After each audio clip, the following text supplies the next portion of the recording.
Hoje nós queremos falar sobre a influência dos espíritos encarnados, pode ser, ou desencarnados, fora da carne, atraídos por nós. De que forma nós atraímos e qual a influência deles sobre nós. Então,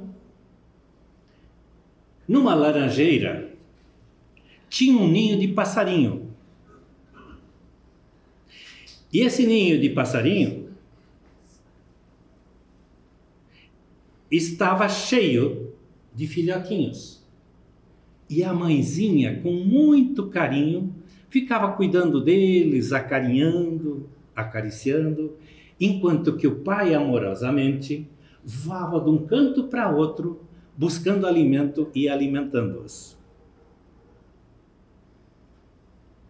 Um espírito maldoso, vendo a felicidade desse grupo, pensa: ah, não, isso aí não está certo.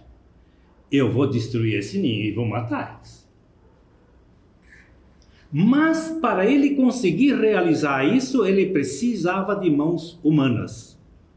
E ele pensou: nada melhor do que para fazer isso como meninos. E ele imediatamente se lembrou do Joãozinho. Chegou na casa do Joãozinho, o Joãozinho estava ocupado dando banho no seu irmãozinho. Então ele pensou: ah, pode ser menina também. E lembrou da Zenilda.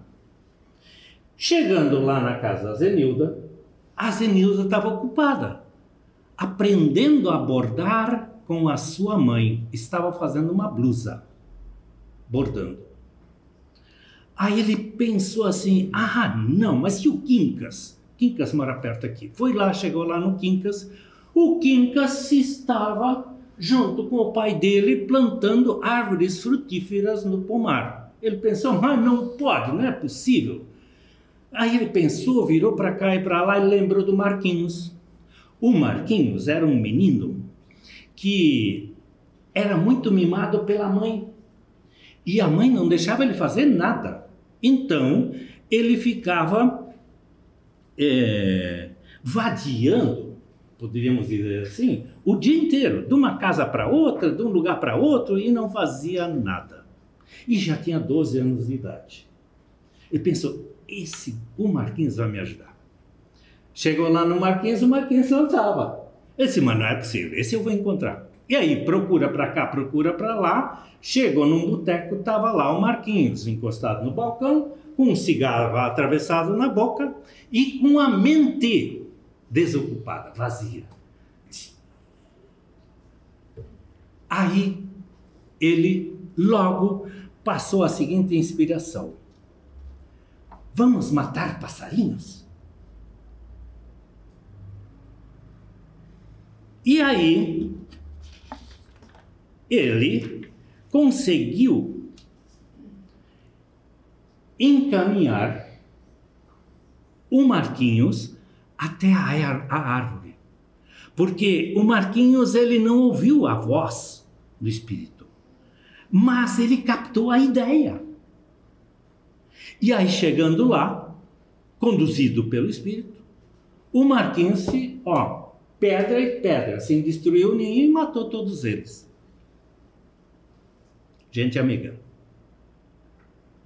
vejam como se processa a ação, a influência dos espíritos sobre nós.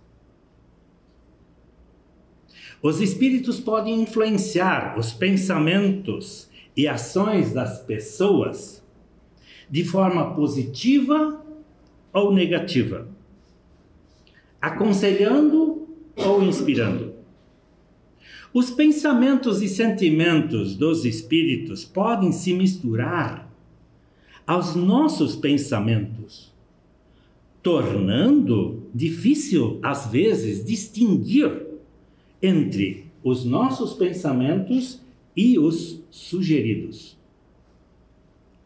A grande pergunta que não quer calar é: como se proteger das influências negativas?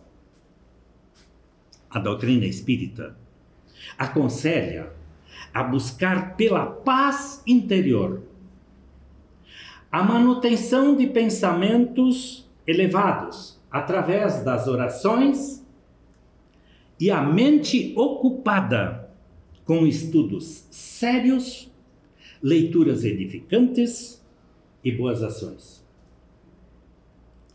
É preciso reconhecer as influências negativas e não as assumir como próprias. Ou seja, toda vez que surgir um pensamento negativo, imediatamente procurar uma ação contrária. Não quero, não aceito. E muda o pensamento. Busca algum outro pensamento, desvia dele. Ou, se for o caso, faça uma oração, ou leia um livro, ou ouça uma boa música, ou saia para um lugar fora. Como distinguir os pensamentos próprios nossos dos sugeridos? Uma forma de distinguir é compreender que normalmente o primeiro pensamento que ocorre é nosso, no dia a dia. Mas isso é muito diferente do que quando à noite em oração nós pedimos para o nosso anjo da guarda, quando nós temos alguma dificuldade, ou para Jesus, ou para Deus, que ele nos inspire para que nós possamos resolver isso. Neste caso, quando nós acordamos, o primeiro pensamento que vem à nossa mente é a inspiração, é aquilo que a espiritualidade passou. Conforme o Livro dos Espíritos, na questão 459, diz que a influência que os espíritos exercem sobre nossos pensamentos e ações no dia a dia é muito maior do que nós imaginamos, porquanto, em muitas ocasiões, são eles que dirigem a nossa vida. Faça isso, vai para lá, vem para cá, é assim. Eles exercem sobre o homem uma influência salutar ou perniciosa. A influência dos espíritos sobre nós, ela é constante. E todos achamos-nos expostos a esta influência, quer acreditamos ou não. Nós estamos sempre sob a influência deles. Porque nós não somos diferentes deles. Nós somos iguais. O que nos diferencia apenas é esse corpo aqui, só. 3/4 de nossas ações más e pensamentos maus são frutos da sugestão dos espíritos inferiores. Portanto, temos que ficar sempre atento. Conforme os ensinamentos espíritas, a influência espiritual sobre nós é contínua e pode ser boa ou má, mas em todas as situações ela só se concretiza em virtude da sintonia que se estabelece entre nós e eles.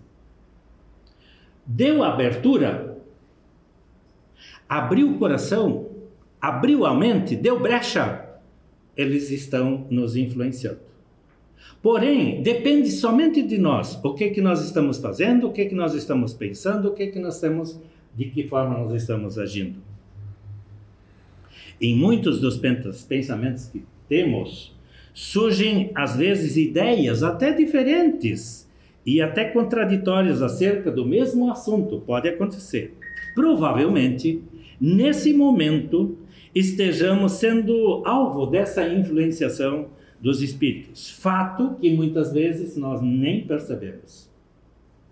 Por isso, a nossa constante elevação. Os espíritos infelizes ou inferiores, de mente infeliz, vivem mais com os encarnados do que se supõe no dia a dia, em todos os segmentos da vida, se nós, evidentemente, dermos abertura. Porque nesse mundo que nós estamos vivendo é um mundo de prova e expiação. Portanto, nós vivemos, assim como no meio nosso, de corpo físico, nós temos espíritos de maldade e temos espíritos bons.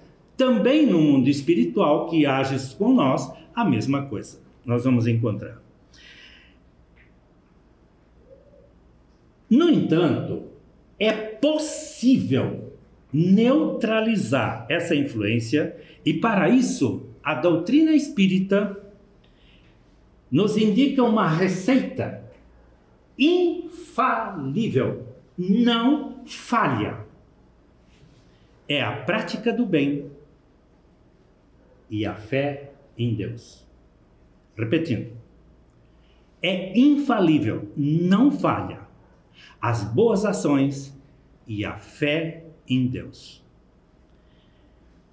Que tenhamos sabedoria e discernimento para atrair e ouvir apenas os bons amigos espirituais.